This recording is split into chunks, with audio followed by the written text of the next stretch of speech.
Hello, everyone. Today we'll be talking about chapter 14.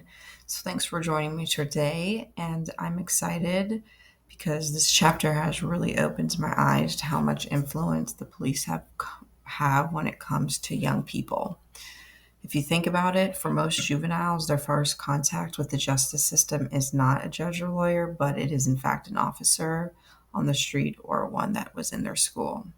So today we're going to break it down what that relationship looks like, how officers make decisions, and what happens when those decisions go wrong or they go right. So let's get into a little bit of history about the police and the juveniles. Historically, police weren't trained to handle youth differently from adults. In the early 1900s, juveniles were treated like miniature criminals, not as adults. Punishment would be the same as adults, sometimes even placed in adult jails. And by the mid 20th century, there was a big shift towards rehabilitation and prevention. Police started working in schools, probation officers, and social workers were to intervene early on as children started messing up. Today, police wear two hats, one as a law enforcer and another as a social worker. And I know a lot comes in hand with people in this class that are aiming to do social work. I know for social workers, a lot of their interactions are with police. They're expected to protect the community and guide youth in the right direction, which is not an easy balance. How juveniles are processed. So basically, when a juvenile commits an offense, police have two main routes to take. They have informal or formal processing. So informal is like warnings, giving them to a guidance counselor or some type of counseling. A referral to social service agencies basically means that a warning may be a call to the parents. And formal arrests is like fingerprinting, intake, and possible juvenile detention. Now, according to Bartola's in the book, the further a juvenile proceeds into the system, the less opportunity there is for discretion. So basically, what that means is like if you're arrested once, you might get off the hook. If you're arrested twice, you're probably going to get your fingerprints taken. If you're arrested three times, you're probably going to get booked. So as juveniles get in trouble more and more, the more like the more power that they have is much limited. So that is basically how juveniles are processed when it comes to informal and formal meetings.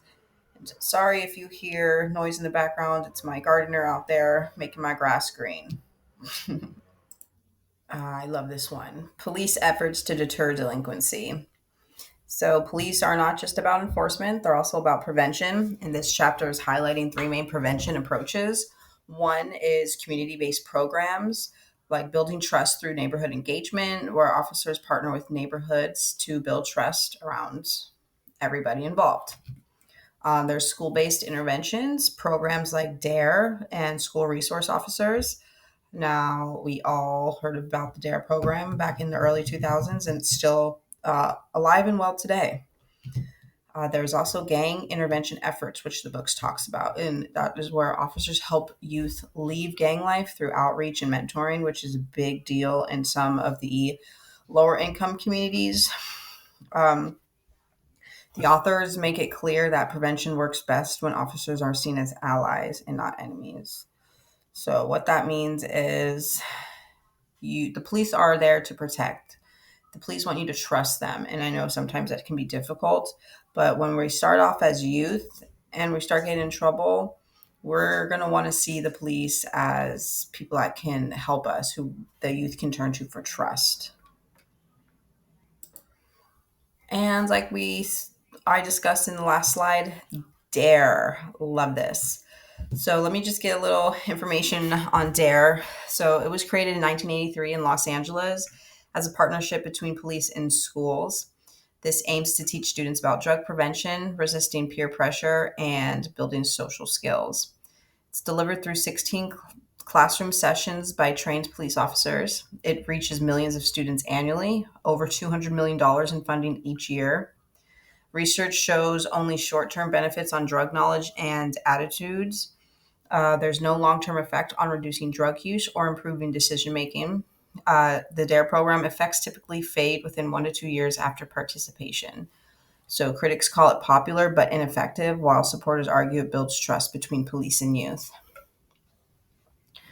Um, my take on DARE, this is just my opinion, this one's not in the book, but my take on it is I am 31 years old and I wholeheartedly remember the DARE program when we would go into the assembly, the auditorium for a DARE assembly. I personally had a huge impact from it. I still dipped and dabbed, but for the most part, I think that the program is, they're actually taking a step to reach out to youths, and I think that's a huge deal. And there could be much more other programs that step up and participate like DARE to help the youth, because all it takes is that one person, that one speech, that one older adult that you look up to let you know what to do and what not to do and what's right and what's not right. So I think the DARE program is excellent. Police discretion. So discretion is one of the biggest themes in the chapter. It's the idea that police have the freedom to choose how to handle a situation, and if they should make an arrest, should they issue a warning or refer youth to counseling. So basically, that means that it's up to the police what they decide what they want to do. And in the book, discretion does depend on the seriousness of the offense. So it factors in the youth's behavior. Did the youth have prior records? Even if the officer's in a good or bad mood that day. But where it gets tricky, discretion can also be influenced by bias, and that's a big one, especially in the system. Officers might treat kids from certain neighborhoods or backgrounds differently, even unconsciously, based off of bias. They see a black kid walking down the street, they're probably more likely to stop that kid than they are to their counterparts. And that is a fact. So that's why the training and accountability are so important in this chapter. It's used fairly and constructively in the police force. The effects of police discretion. Now, think about this. The police are often the first gateway into the juvenile justice system. What they decide in that moment can set the tone for everything that follows. If an officer chooses to arrest, that record could follow a youth for years. If they choose to divert, like sending them to a mentoring program, that same youth might never reoffend, which would be great. Uh, in the book, put in the best way possible, quote unquote, police must try everything possible to avoid contributing to the ongoing delinquency and later criminality of individuals. So what that means is that police have to do everything in their power that they can to help the youth from not going to jail, from not making the same mistakes, whether that's referring them to counseling, whether that's giving them a slap on the wrist, whether that's community service. And what I would call that, and what the book would call it, is that would be restorative justice. Okay, case study. Amy Waters, who was 16 years old. In the book, there's a case study that talks about this young female, and I'll get into it. So one story from the chapter that stood out to me was Amy Waters, who was a 16-year-old who was questioned by a deputy about drug smuggling at her school. Even though she was advised of her rights, Amy decided to confess in front of her father. Her case shows how complex juvenile interrogation can be. Even when officers follow the law, teenagers can still feel pressured to confess or take responsibility for things they may not fully understand. The story raises important questions about protecting juveniles during police questioning. Now, I know I'm just recording this, but if we were in the classroom setting, I would definitely ask my classmates or anybody who I'm speaking to, like, for any parent out there, because I'm a parent, what would you advise your child to do as a teenager in this situation. So, and then when you sit and think about it, it does become difficult because you want to protect them, but at the same time, you want them to be forthcoming and honest. So this really goes back to juveniles do have the same rights as adults when it comes to protections, if not even more. So this is the study where things started to shift, where they started to really look at what is the difference between protecting juveniles, especially in a school setting, rather than adults. Okay, this one in the book, this was a case study about Aiden, who is 8 years old. Now, I could not find a picture for the life of me in the book of the child, so I did some Googling and research, and I believe the kid at the top of the screen is the 8-year-old who was pepper sprayed. So another example is Aiden, who is an 8-year-old boy from Colorado who was pepper sprayed by police after having a violent outburst at school. Officers did say that they had to use force to keep everyone safe, but Aiden's mother said they treated her son like a common criminal. This case makes us think about how much restraint police should show when dealing with very young children. Should they use force at all, or should they receive special training and de-escalation for youth situations? This highlights how delicate juvenile policing can be. Once again, if we were in a classroom setting, I would try to engage in conversation about this because this is a big one.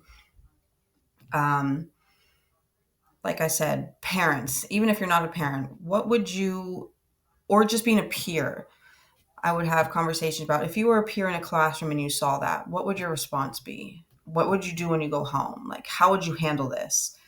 As parents, what would you do when you found out this happened to your child? As teachers, like, what do teachers do in these types of situations? And this is where I think the sociology is really starting to kick in, because these are things that need to be talked about. These are situations where people can come in and do the research on how can we fix these things and how can we protect the kids in the schools. So this one, once again, this is another case that made nation headlines.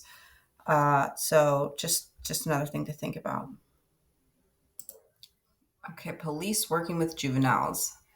So this chapter also emphasizes that not every juvenile interaction has a positive outcome, as we all might know that.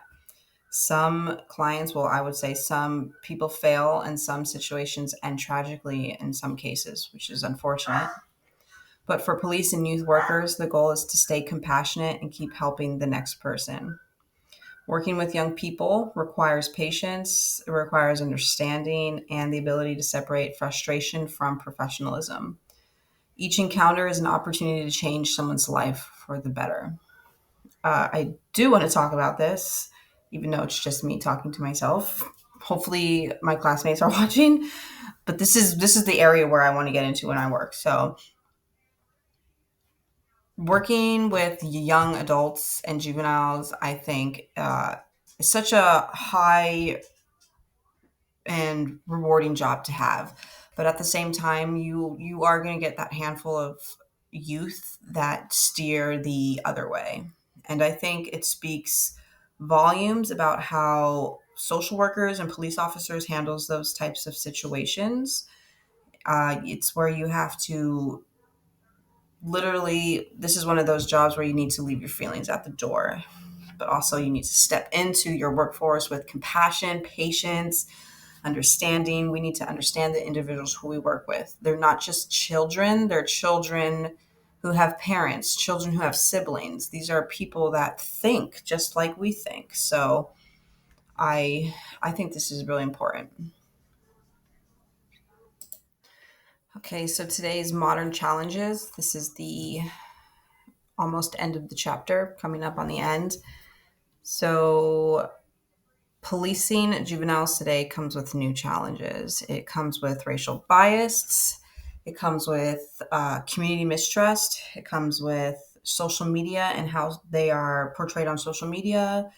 And it comes with mental health crisis among the youth. There's also a growing push for trauma-informed policing, meaning officers learn how trauma affects youth and behavior responses. According to the author, but I would say according to all of the United States, hopefully, this would call for more training, cultural awareness, and policies that emphasize fairness and respect. Because ultimately, policing is not just about enforcing laws, but it's about serving the people who they protect. And I know we see a lot of the modern challenges today. Like, I'm just going to bring up an example. Uh, this is just my example. It's not, it's like, so 2020, the Black Lives Matter movement, when that whole thing went down with George Floyd, it made it so hard for Americans, and not just Americans, but more specifically Black Americans, to trust the police. And I'll also go back a little further to Trayvon Martin. When he was a youth, I remember that incident that happened to him. I'm hoping you guys remember, so I don't have to get into too much detail. But these types of instances is where the community starts to lose trust in the police, especially with everything that's going on in the world today. So when us as citizens see police taking a mental health training for the law enforcement, it does make a difference. Like, so for instance, I know that there has been a movement going around where police need to be trained for people that have disabilities, like autistic people. And I think that's a great thing that they're doing, so that way they are trained in more diverse areas. So there's so many things today that can impact the trust and mistrust between the citizens and the law enforcement. And the conclusion, we made it to the end. Yes. So I love this chapter. Even though I was all the way in the very end and it took me almost to the end of class to do it, but it's okay. So to wrap up chapter 14, basically the message to take home from the chapter is the way police treat juveniles can make or break their future.